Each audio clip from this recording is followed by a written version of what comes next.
제12장.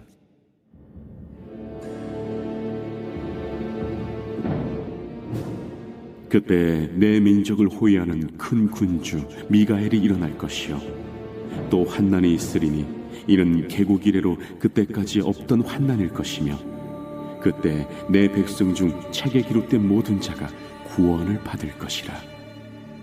땅의 티끌 가운데서 자는 자 중에서 많은 사람이 깨어나 영생을 받는 자도 있겠고 수치를 당하여서 영원히 부끄러움을 당할 자도 있을 것이며 지혜 있는 자는 궁창의 빛과 같이 빛날 것이요 많은 사람을 옳은 대로 돌아오게 한 자는 별과 같이 영원토록 빛나리라. 다니엘아, 마지막 때까지 이 말을 간수하고 이 글을 봉함하라. 많은 사람이 빨리 왕래하며 지식이 더하리라. 나 다니엘이 본즉 다른 두 사람이 있어 하나는 강 이쪽 언덕에 섰고 하나는 강 저쪽 언덕에 섰더니 그 중에 하나가 세마포 옷을 입은 자 곧 강물 위쪽에 있는 자에게 이르되 이 놀라운 일의 끝이 어느 때까지냐?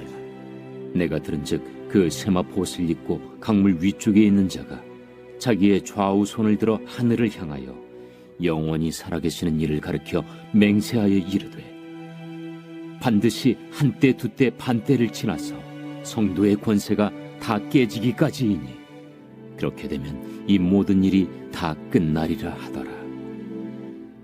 내가 듣고도 깨닫지 못한지라. 내가 이르되 내 주여 이 모든 일의 결국이 어떠하겠나이까 하니 그가 이르되 다니엘아, 갈지어다. 이 말은 마지막 때까지 간수하고 봉함할 것임이니라. 많은 사람이 연단을 받아 스스로 정결하게 하며 희게 할 것이나 악한 사람은 악을 행하리니 악한 자는 아무것도 깨닫지 못하되 오직 지혜 있는 자는 깨달으리라. 매일 드리는 제사를 폐하며 멸망하게 할 가증한 것을 세울 때부터 1290일을 지낼 것이요 기다려서 1335일까지 이르는 그 사람은 복이 있으리라. 너는 가서 마지막을 기다리라. 이는 내가 평안히 쉬다가 끝날에는 내 몫을 누릴 것임이라.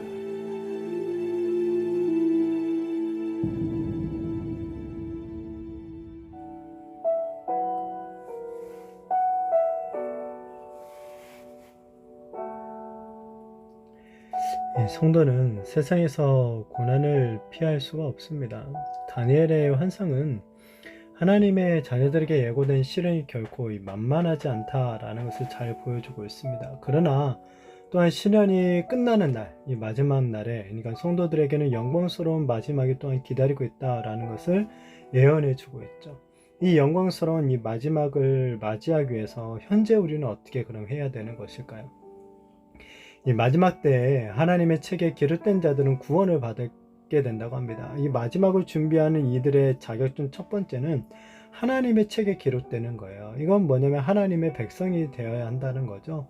단순히 교회에 나오는 사람이 아니라 예수 그리스도를 나의 유일한 구주로 영접하는 그 사람들이 진정으로 하나님의 백성이 되는 것이고, 이 하나님의 백성만이 영광의 주님을 또한 기쁨으로 맞이하게 될 수가 있는 것이죠. 자, 주님이 오시는 날에 이미 죽어 땅에 묻힌 자들 중에 하나님의 책에 기록된 자들은 부활 후에 영생을 누리게 될 것입니다. 이 본문은 그리고 이 죽은 자들을 향해서 죽은 자가 아니라 자는 자다라고 말을 하죠. 성도의 죽음이 마치 자는 것과 같다라는 거예요. 다시 깨어날 것이기 때문에 완전히 죽은 것이 아니다라고 할 수가 있겠죠. 그렇게 이 수많은 믿음의 선배들이 죽음을 두려워하지 않고 끝까지 믿음을 지켰던 것들을 우리는 보게 됩니다. 이 죽음에서도 우리가 승리한다라는 그런 믿음이 있었기 때문에 흔들리지 않고 믿음 위에 견고히 설 수 있었던 것이죠. 바라기는 우리에게도 좀 이와 같은 믿음들이 있게 되어지기를 바랍니다.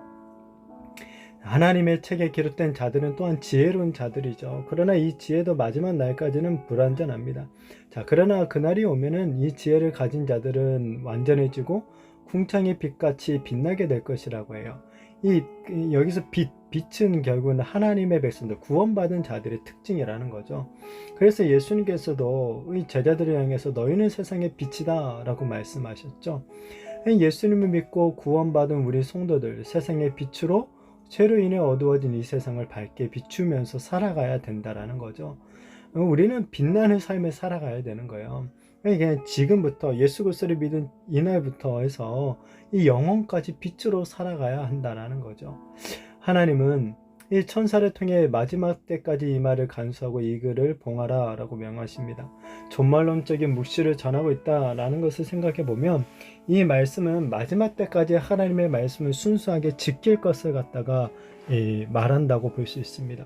여기서 간수하다, 봉하다 라는 이것은 우물의 뚜껑을 덮다, 임봉하다 라는 그런 뜻을 가지고 있어요. 이 우물이 뭡니까? 깨끗한 물이 저장되어 있는 거죠. 흙, 먼지, 쓰레기 등이 이 우물 안으로 들어가지 않도록 이 평소에 우물 뚜껑을 잘 덮어 놓아야 되는 거예요. 이처럼 하나님의 말씀은 종말 때까지 어떤 순수성을 잃어버리지 않고 잘 지켜져야 한다라는 거예요. 그래서 깨끗한 우물물을 우리가 마실 수 있는 것처럼 사람들 또한 이 순수한 복음을 들을 수 있어야 된다라는 거죠. 이 종말의 때는 말씀이 갈급한 시기입니다. 적그리스도로 인한 환난과 박해가 가중되기에 이 믿는 자들이, 그리고 많은 사람들이 말씀을 찾아 빠르게 왕래하는 거죠. 우물가에 와서 하나님의 이 순수한 말씀을 마시고 또 마시는 거죠. 그렇게 이 종말이 다가오면 다가올수록 이 말씀을 무엇보다 잘 지켜야 되는 거예요. 자, 그런데 또 말씀을 잘 지키면은 이 고난이 반드시 또 따라오게 되어 있다는 거죠. 그렇지만 하나님은 자신의 백성들을 그 고난 가운데서도 이 낙심하지 않게 도와주시고 환난을 갖다가 어떤 연단의 과정으로 여기게 하고 우리 성도들로 하여금 더욱더 정결하게 이 만들어 가신다라는 것을 또한 믿어야 되는 거죠. 자, 이 고난과 연단 금방 지나가지는 않습니다. 오래 기다려야 돼요. 그렇기 때문에 무엇보다도 인내가 필요한 거죠. 자, 그러나 끝까지 견디는 자에게는 영생의 은총이 임하게 된다는 거예요. 그렇게 우리는 정말 믿음으로 참고 또 참아내고 주님의 은혜 안에서도 견디고 또 견뎌내야 하는 거죠. 때로는 정말 이 고난으로 인해서, 연단으로 인해서 참 눈물이 나고 어찌할 바를 모를 정도로 괴로울 수도 있겠지만은 뭡니까? 영광스러운 마지막 날이 우리를 기다리고 있다라는 것을 기억하면서 끝까지 인내하는 우리들이 되었으면 좋겠습니다. 자, 우리는 지금 정말 이 종말의 때, 이 마지막 때를 살아가고 있습니다. 이 마지막 때는 성경에서 말하기를 환난과 배교의 때다라고 이야기를 합니다. 자, 이러한 때에 우리 성도들, 이 세상에서 정말 빛으로 삶을, 세상의 빛으로 이 삶을 살아가야 되는 거죠. 우리가 세상의 빛으로 이 살아갈 수 있는 비결이 뭐가 있겠습니까? 바로 말씀에 순종하는 거죠. 오직 하나님의 말씀만을 붙잡고 또한 마지막 날에 주실 그 영광스러운 부활과 이 영생을 소망하면서 정말 바라기는 끝까지 인내하고 이 믿음을 지키는 우리들이 되었으면 좋겠습니다. 그럴 때 우리가 또한 이렇게 끝까지 인내하며 믿음을 지킬 때 우리 성도들 세상에서 빛을 비추는 존재로서의 이 삶을 살아갈 수 있게 되는 줄로 믿습니다. 정말 이 바라기는 하나님의 때를 고대하면서 그리고 끝까지 그 날을 우리가 기다리면서 이 땅에서, 지금 현재 이 땅에서 빛과 같은 이 존재들이 되어지는 저와 우리 모든 성도님들이 되시기를, 그래서 마지막 날에 정말 이 찬란한 그 부활의 영광에, 이 구원의 그 영생의 영광에 온전히 참여하게 되는 우리 모든 성도님들이 되시기를 예수님의 이름으로 축복합니다.